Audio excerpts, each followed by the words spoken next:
Hello everybody and welcome back to the channel. As Mike's Talks and Thoughts here, back again with another video for you guys today. And today we are going to be doing the full-on season review for Stranger Things 4. I have already done Volume 1 and Volume 2 reviews. I'm going to link those down in the description below if you have any interest in checking out more Stranger Things content here on my channel. But for any new viewers here on the channel, I'm going to be doing a giveaway at 1,000 subscribers. So if you want to be entered and be a part of that, definitely hit the subscribe button down below. It really helps me out on my channel. Liking, commenting, subscribing, sharing, anything like that definitely helps my channel out immensely and is a great way to show support here on my channel. So yeah, we're going to be going in here with the Stranger Things Season 4 reviews. I'm going to be talking about the positives from the season that I really liked and some of the negatives from the season, giving my closing thoughts on my overall rating for the season here and my thoughts moving forward here on the channel. So yeah, without further ado, let's get into the positives here for Stranger Things Season 4. So the first positive here that I wanted to address for this season here is just the amazing acting all season long, especially from Millie Bobby Brown, Sadie Sink, Caleb McLaughlin were to me like the three standouts here from the show of the main characters. They really stood out here. Gave excellent performances, but I think everyone here did a pretty good job here. I know that there have been people talking about how some characters have been sidelined all season. They didn't really do much, but to me, I think everyone here did an amazing job. There was not anyone to me who gave a poor acting performance in this season. I think everyone did really well. I think this was the best acted season so far of any of the 4 seasons of Stranger Things we've had. Another thing that I really like about this season is how every single episode was at least like an 8 out of 10 or better to me. Every episode was solid. There was not a bad episode this season. If you look on IMDb, no episodes below an 8 out of 10 right now, and the highest I believe is a 9.6. So very consistent throughout this entire season, like Stranger Things is. I'm pretty sure they only have one episode below like a 7.8. Of course, that is the infamous Lost Sister episode. But other than that, this season was so great in being consistent and, being able to be solid and give you a quality episode every time you watch. Another thing that I want to mention about this season is the run times. This was by far the longest season of Stranger Things we have ever had. And to me, I actually didn't feel like it dragged on. That was one concern I thought I was going to have going into this season was were some of these plot points going to be dragging on? Was it going to feel like a 2.5 hour finale? Is it going to drag? I don't think it did at all. I was never really in a bored state with the show. I was always on edge, always interested. I never skipped ahead with anything, because sometimes I'll do that in some shows. If some parts like getting really boring, I'll skip a few minutes ahead, or something's dragging on. But with Stranger Things this season, I think they did a really good job, with the pacing of everything, considering how long the run times were, where a lot of the episodes, were over an hour long. I'm pretty sure every single episode was over an hour long, and most being around an hour and a half long, and even some, approaching like movie length. I think they did a great job here at keeping the story fresh and interesting throughout all of the run times for each episode. While I already shouted out the acting for this season, I also want to shout out a lot of the characters. I think a lot of the characters had their best season this season. I would say that the characters of Max, Lucas, and Nancy had like their strongest season this season. There was a lot of characters who really stood out and had the best performance from this season, and it was really great to see, man. The characters really grew a lot in this season. I really took that away as a positive from this season. Now here, let me get into one of my ultimate favorite moments from this season. That was the villains, and especially Vecna here. Vecna was an amazing villain, one of the best villains out there today. Jamie Campbell Bower, I didn't mention him earlier in the actors, but I think he might have gave my favorite performance of the entire season here. Him as Henry Creel as one was so amazing here, and then transforming into Vecna later on was great. And the one thing that I really took away from Vecna as a villain is just so many other connections to other characters and other villains. You can really see the pop culture references taken from different other villains, whether that be, from Pinhead or Pennywise or Michael Myers or Freddy Krueger. We see Robert Englund making an appearance this season. But one connection that I saw just a lot throughout was to Lord Voldemort from the Harry Potter series. We are described Vecna here as a powerful dark wizard with great power. That is exactly what Voldemort is. Even their appearance with no nose. We see later on how they're able to transform their soul or transform their body into other things. With Vecna, it's the Mind Flayer, how he's able to transcend his human form. With Voldemort, it's Horcruxes. We see them both at a young age, whether it was a young Tom Riddle or a young Henry Creel, be misled, or sensitive kids who are charming and good looking as they become older. And just their stories to me seemed very similar here, of someone evil here, with great power and lore. And Jamie Campbell Bower as well, the person who played Vecna, actually played a Gellert Grindelwald in Harry Potter. For you Harry Potter fans, that it was the most powerful dark wizard up until Voldemort. So I think it's just great. I love the Harry Potter connections. I saw it all throughout the whole season, and Vecna here was just an amazing character. So charismatic, so cunning, so ruthless, aggressive, everything you want a great villain. Vecna brought this season. Great origin story that we got to see. Vecna was easily one of the biggest positives throughout this entire season. Another thing that I want to mention here, I already talked about a little bit with Vecna, was the great origin storytelling this season. I loved all of Elle's scenes. I know some people were kind of mixed on them, but I absolutely loved her scenes, going back and learning more about the numbers. That was a perfect scene here for this season. The Massacre at Hawkins Lab was my favorite episode. I loved learning more about the numbers and find out, finally what happened with all of them. That was something that a lot of people, including myself, were looking forward to in Stranger Things all this time. Is what happened to all the other numbers? Are they still out there? Did they get killed? And we find out, of course, that they were all killed by number 1, except for 8, who escaped early, and of course 11. We see 18 different numbers. That was another question a lot of us had, was, is there any numbers past 11? So we get to see that, and I think it was cool how they were able to incorporate them more. We see number 2 a lot, number 6, number 10, as the main numbers that kind of have interactions in the season. I would have liked to see them explored a little bit more, a lot more backstory on them, but I understand they didn't have a ton of time to dedicate to each and every one of the numbers here. But I thought that was just so cool, seeing the numbers here, and also the difference in age from number 1 to number 2. Henry at the time of the massacre was in his early 30s here, and most people believe that the second test subject was 19 years old. So, pretty big difference there in years from the characters here. But I absolutely loved it. The origin storytelling was spot on this season. Let's also talk about here the cinematography for this season. It was absolutely amazing. The visual effects, just the practical effects were amazing. Being able to have Vecna be, sort of real, and Jamie Campbell Bower transforming into Vecna, that was a 7-hour process here, made for great cinematography and actually feeling real. Just the shots this season, whether it was, the Demogorgons looked great this season, better than ever.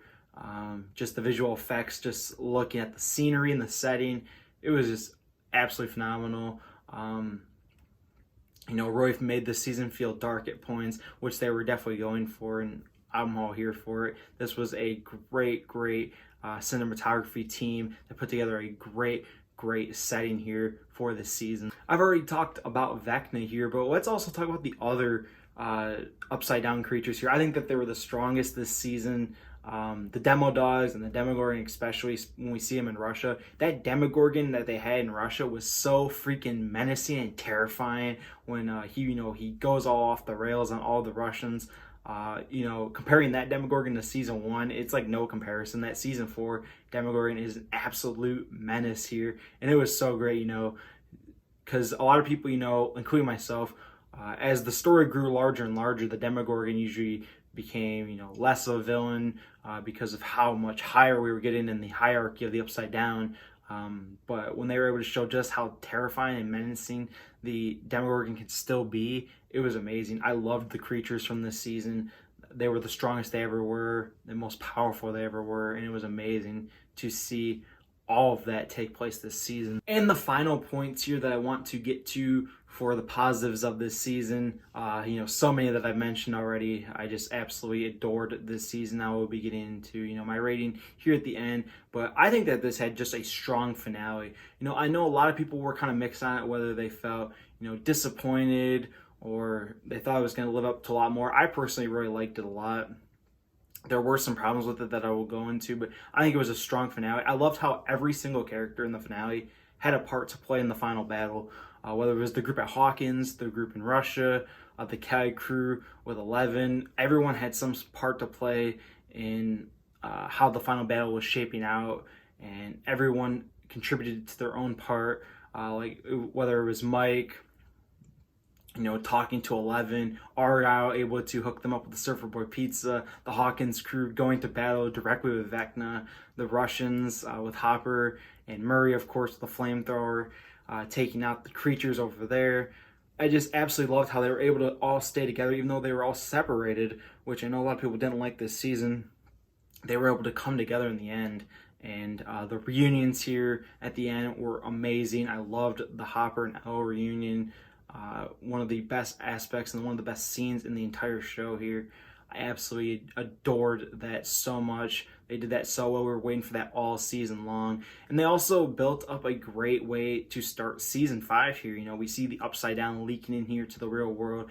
We've heard that there's going to be a time jump here, but I'm wondering how they're going to do that with this story kind of being on a loose end here, or something to start off season 5.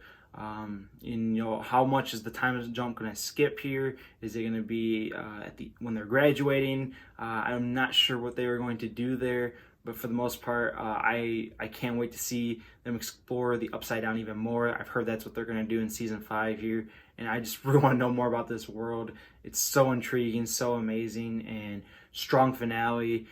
That is going to do it here for all of the positives from this season. I absolutely loved a ton of things that they did this season, whether it was with the characters or the setting or just the lore of Stranger Things. They hit it right on the head this season, and it was fantastic to watch. But now here, I want to get into some of the negatives that I have for this season. I always try and be upbeat and positive for you guys, but I have to address the negatives when there are negatives in the season, and stuff that I think that could be improved upon next season for the show.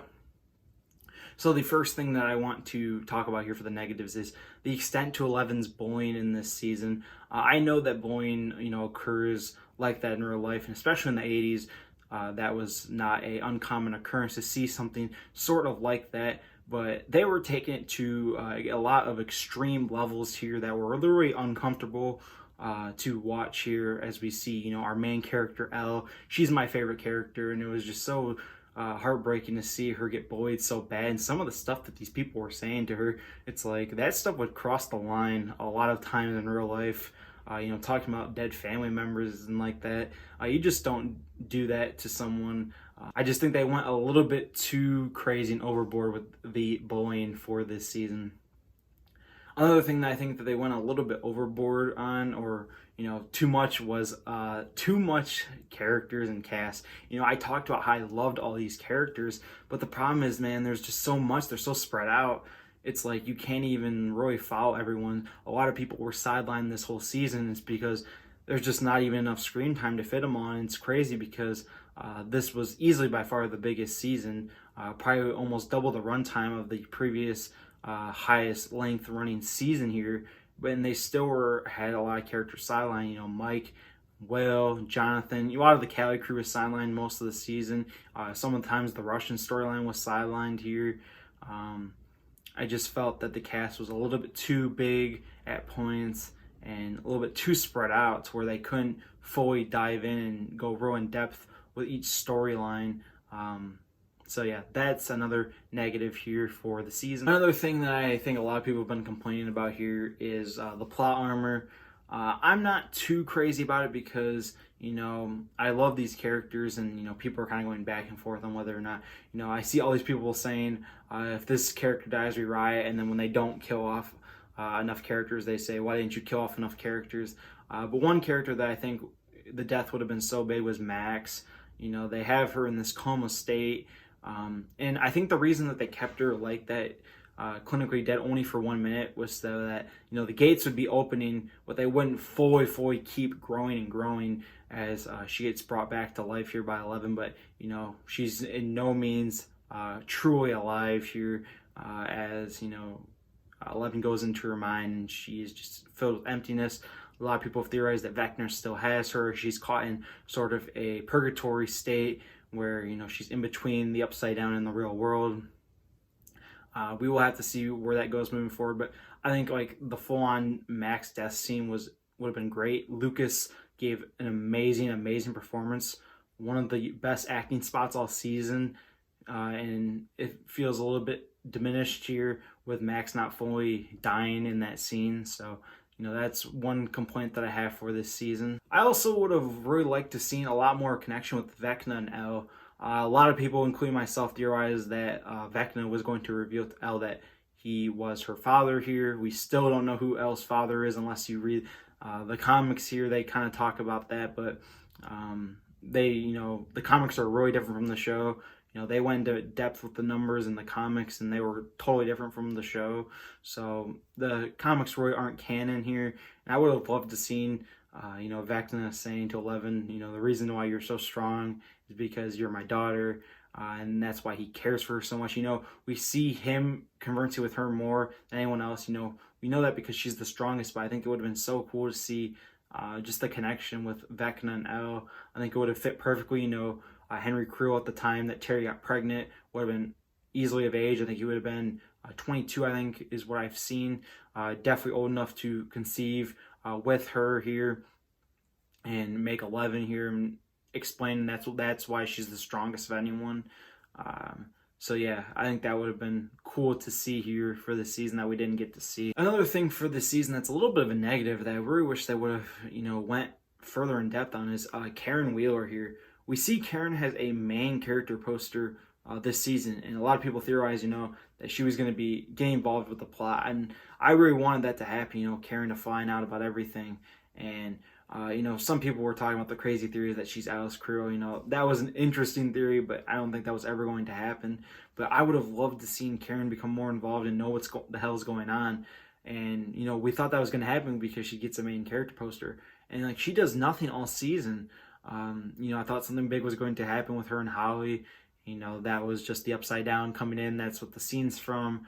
But she definitely wasn't a main character this season. They never expanded on her any more than any of the other seasons. In fact, she actually has more of an arc in season 3 than this season. Basically, she's just there, kind of talks to the police a little bit in volume 1, and that's pretty much it. Doesn't go after the kids, doesn't find out about the upside down. I think it was just a really wasted opportunity this season that they could have expanded more on Karen as a character. Another thing that I wish that they would have done more, like I already mentioned with Max, is a little bit more carnage in the finale. You know, they had so many emotional deaths, you know, with Eddie being easily the biggest, but I think that they could have easily done more and had a little bit more main characters killed off. You know, I know that's a gripe with a little bit of people, including myself. You know, I am happy that the characters survived, but I would have liked to see a little bit more carnage and a little bit more of Vecna truly winning this season. And then the last negative here for the show, you know, I am going to a decent amount of negatives, but for the most part, the positives always outweigh the negatives when it comes to Stranger Things. But the last negative that I have here is the love triangle between Steve, Nancy, and Jonathan. I just don't care about this at all. They're expanding on this like it's supposed to mean something insane. I'm personally not a fan of it. Either just have Steve and Nancy get together and Jonathan find someone else, or Jonathan go on his own, or Jonathan and Nancy stay together and Steve gets someone new. I'm not a fan of this. They're going to expand this in season 5, which, I think is going to take away from the screen time of way more important scenes. I don't care about their relationship or romance. I really don't give a crap who ends up with Nancy at the end of the story. Honestly, if it's neither of them at this point, I really wouldn't even care. So yeah, those are kind of the negatives here for the season. But overall here, Stranger Things 4 was phenomenal. I'm going to give the season here a 9 out of 10. It's a 9 out of 10 season for me here. I absolutely enjoyed it. I really think that this was my favorite season of Stranger Things. It's becoming so hard to rank these seasons because they're all so close together. I love all of them. Even the one, season 2, that people have a lot of complaints on, I really enjoy that season a lot, and I will defend that season for sure as a great season of TV here. I love all 4 seasons here. Season 4 gets a 9 out of 10 for me. Like I mentioned, such a great show here. I can't wait for season 5. So yeah, that's going to be my review here of season 4 of Stranger Things. Let me know what you thought down below of, the characters, the plot, everything that happened this season. So much to unpack. I really want to hear from you guys. I know Stranger Things doesn't get a lot of love here on my channel, but for any of you passionate fans here, that are coming in that are new, or any of my subscribers, I would love to talk Stranger Things with you guys, as this was easily one of the biggest seasons of television in history.